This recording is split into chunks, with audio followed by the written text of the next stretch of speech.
ভীষণ ভোজন রসিক। ছেলে এসছে? আমার ছেলে ওখানে আছে। আচ্ছা, ও এখন এখানে কিরকম রান্না করে মা? ভালো। আই মিন ফর এভরিবডি, নিজের মা is the best cook. Sharmishtha, তোমার সম্পর্কে কিছু বলো। তাড়াতাড়ি বিয়ে হয়ে গেছে।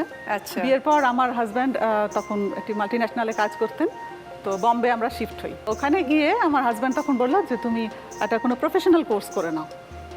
তো তখন আমি ওখানে একটা ওয়াইডব্লিউসিএতে একটা কুকারি কোর্স হচ্ছিল, সেই কোর্সটা আমি করি। করে যখন আমি কলকাতা ব্যাক করলাম, তখন আমিও একটি মাল্টিন্যাশনাল কোম্পানিতে জয়েন করি অ্যাজ এ কুকারি কনসালটেন্ট। তারপরে সেখানে জাপানিজ কোম্পানি ছিল সেটা। আমার ইন্ডাকশন প্রোগ্রামটা যেটা হয় সেটা চেন্নাইতে হয় এবং জাপানিজ শেফদের কাছে আমি রান্না শিখি। ঝটাপট যদি একটা কিছু করতে হয়। ঝটাপট না, এখন তো পিঠের সিজন চলছে, আমি কি একটা ছোট্ট পিঠের হ্যাঁ বলো, recipe বলবো? প্লিজ বলো, ভীষণ ভীষণ ভালো হবে। আচ্ছা, ইলিশ মাছের পিঠে আমি এটা শিখেছি বাংলাদেশে। হ্যাঁ, পিঠাটা কিন্তু মিষ্টি পিঠে নয়। এটার জন্য লাগে ওই যে সরা পিঠে হয় না, অনেকগুলো বাটি দেওয়া থাকে, আশকে পিঠে যেটাকে বলে। আচ্ছা, এটা আমরা মাইক্রোওয়েভে করতে পারি, ইডলি মেকারে করতেই পারি। এর জন্য লাগে তোমার চালের গুঁড়ো, ধরো 1 বাটি, তার মধ্যে পরিমাণ মতো নুন, এবার কাঁচা লঙ্কা, গোলমরিচ সব দিয়ে ওটাকে একটা ব্যাটার তৈরি করে, ঠিক ব্যাটার তৈরি করে। ওই যে বাটিগুলোর মধ্যে একটু গ্রিস করে নিল, ছোট ছোট বাটিগুলোর মধ্যে ওইগুলো পোর করলো, সব কটা বাটিতে দেওয়া হলো।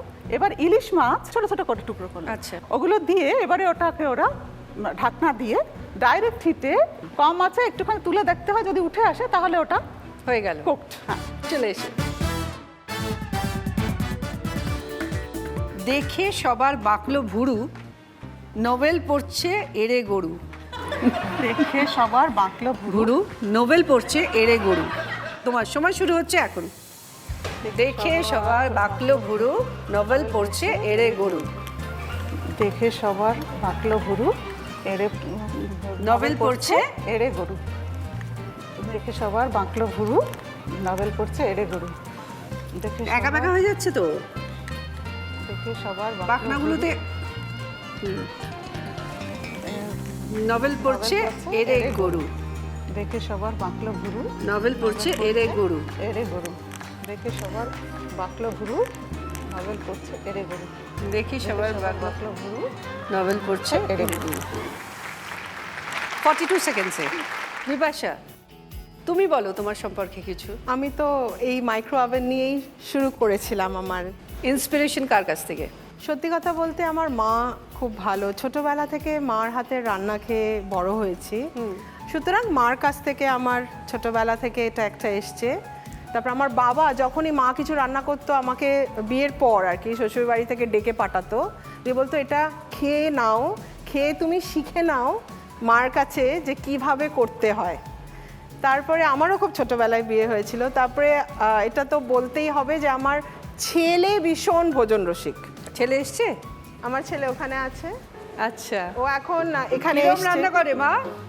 ভালো। আই মিন ফর এভরিবডি, নিজের মা is the best cook, but genuinely মা ভালো রান্না করে। যখনই আমাদের কোনো পিকনিক হয় বা চড়িভাতি টাইপ হয় তখন মাই রান্না করে দেয়। মাকেই রান্না করে দিতে হবে। একদম একদম। এই দায়িত্ব আমারই থাকে। আসলে আচ্ছা, ও এখন- মায়ের হাতের কোন রান্নাটা ভালো লাগে তোমার? কোনটা বলবো, মানে সব থেকে স্পেশাল কোনটা সেটা বলো। আই ডোন্ট নো হোয়াটস কি বলে ওটাকে, বাট মা এই মানে নতুন জিনিস করতে থাকে, তো আমি ঠিক নামটা জানি না। The red chicken. Exactly. Tandoori chicken butter masala. আচ্ছা, ওইটা খুব ভালো। একটু ডিফারেন্ট করে, মানে নট ফ্রম দ্য ওয়ে দোকানে যেমন পাওয়া যায় ওরকম পাওয়া নয়। যায়। yeah. হ্যাঁ, একটু বাড়িতে যাতে করা যায় ইজিলি। হ্যাঁ। আমি জাস্ট নাম দিয়েছি, ওটা অথেন্টিক কিছু বাটার মশালা ওটা নয়, কিন্তু বাড়িতে চটজলদি করার জন্য একটা বেশ বাহারি নাম দিলাম, তো ওই আর কি। অ্যান্ড গ্রেভিটা ভালো হয়, আচ্ছা। কম তেলে রান্না হয়, সেই জন্য করি। আর এটা গ্যাসেও করা যায়, সেই জন্য করি। আচ্ছা, তোমার তৈরি কোনো, সবাই যেমন বললো, একটা স্পেশাল কিছু বলো আমরা শুনি। ভেজিটেরিয়ান বলি, বলো। আহ, হ্যাঁ। আচ্ছা, একটা ফেলনা তরকারি বলে আমি একটা তরকারি করি। ফেলনা তরকারি? হ্যাঁ। আচ্ছা, বলো। এটা আমার রিসেন্ট মানে বইটাতেও আছে। মানে ব্যাপারটা যে আমি দেখেছি, ম্যাক্সিমাম ভাইটামিনস আমাদের তো স্কিন ফেলে দিই আমরা, খোসা। হ্যাঁ। সব সবজি সেদিনকে যা যা রান্না হচ্ছে সব খোসাগুলো নিয়ে নেওয়া হয়, সেটাকে ভালো করে ধুয়ে গরম জলে ভিজিয়ে রাখতে হবে। আচ্ছা। হ্যাঁ, এবারে যে খোসাগুলো মানে খড়খড়ে, যেমনি আমি বলি ঝিঙে, হ্যাঁ এরকম টাইপের গুলো শিরাগুলো কেটে দিতে হবে। আচ্ছা, এবার ওটাকে গরম জলে 10 থেকে 15 মিনিট ভিজিয়ে রেখে তুলে নিতে হবে। এবার একটু কড়াইতে সামান্য তেল, তাতে একটুখানি পেঁয়াজ ভেজে নিতে হবে, তাতে হিং, আদা আর একটু রসুন, এইটা দিয়ে একটু ভাজা ভাজা করে ফেলনার ওই সমস্ত খোসা কড়াইতে দিয়ে ভালো করে নাড়াচাড়া করে তার উপরে একটুখানি ছোলা মশলা চলে যাবে, কোনো সময় মিট মশলা চলে যাবে, কোনো সময় কারি মশলা চলে যাবে, মানে চটজলদি রান্নার ভেতরে এটা দেখে যেটা হিট আইটেম হয়ে যায়। ফেলনার তরকারি। চলে এসো।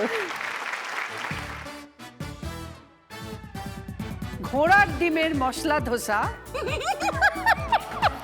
দাদু ছাড়ালো আলুর খোসা। আরেকবার রিপিট, ঘোড়ার ডিমের মশলা ধোসা, দাদু ছাড়ালো ছাড়ালো আলুর খোসা। ও মাই গড, দাদু ছাড়িয়েছে আলুর খোসা। ওকে অল দ্য বেস্ট, তোমার সময় শুরু হচ্ছে এখন। ঘোড়ার ডিমের মশলা ধোসা, দাদু ছাড়ালো আলুর খোসা, ঘোড়ার ডিমের মশলা ধোসা, দাদু ছাড়ালো আলুর খোসা, ঘোড়ার ডিমের মশলা ধোসা, দাদু ছাড়ালো আলুর খোসা, ঘোড়ার ডিমের মশলা ধোসা, দাদু ছাড়ালো আলুর খোসা, ঘোড়ার ডিমের মশলা ধোসা, দাদু ছাড়ালো আলুর খোসা, ঘোড়ার ডিমের মশলা ধোসা, দাদু ছাড়ালো আলুর খোসা, ঘোড়ার ডিমের মশলা ধোসা, দাদু ছাড়ালো আলুর খোসা, ঘোড়ার ডিমের মশলা ধোসা, দাদু ছাড়ালো আলুর খোসা, ঘোড়ার ডিমের মশলা ধোসা, দাদু ছাড়ালো আলুর খোসা, ঘোড়ার ডিমের মশলা ধোসা, দাদু ছাড়ালো আলুর খোসা, ঘোড়ার ডিমের মশলা ধোসা, দাদু ছাড়ালো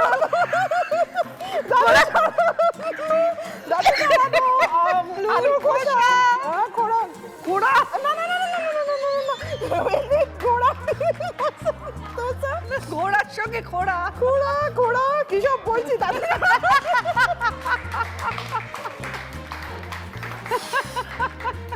তুমি তোমার পুরো কাজটা কমপ্লিট করেছো 50 সেকেন্ডসে।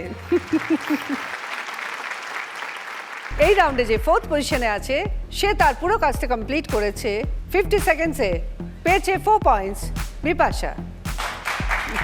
যে থার্ড পজিশনে আছে 42 সেকেন্ডসে, পেয়েছে 6 পয়েন্টস শর্মিষ্ঠা। যে সেকেন্ড পজিশনে আছে 41 সেকেন্ডসে, পেয়েছে 8 পয়েন্টস দীপান্বিতা। আর এই রাউন্ডে যে ফার্স্ট পজিশনে আছে সে তার পুরো কাজটা কমপ্লিট করেছে 35 সেকেন্ডসে, পেয়েছে 10 পয়েন্টস রূপমাদি। এবার সেই ভয়ের ব্যাপার না বাবা। তোমার জন্য রয়েছে সারপ্রাইজ উইন্ডোর খেলা। এই দুটো উইন্ডোর মধ্যে যে কোনো একটায় রয়েছে মাইক্রো ওভেন। তুমি যদি ঠিক উত্তর দাও তোমার, আর যদি ভুল দাও যা ভেতরে আছে সেটা কিন্তু ফেস করতে হবে তোমায়। তোমার মন যেটা বলছে বলে দাও। 2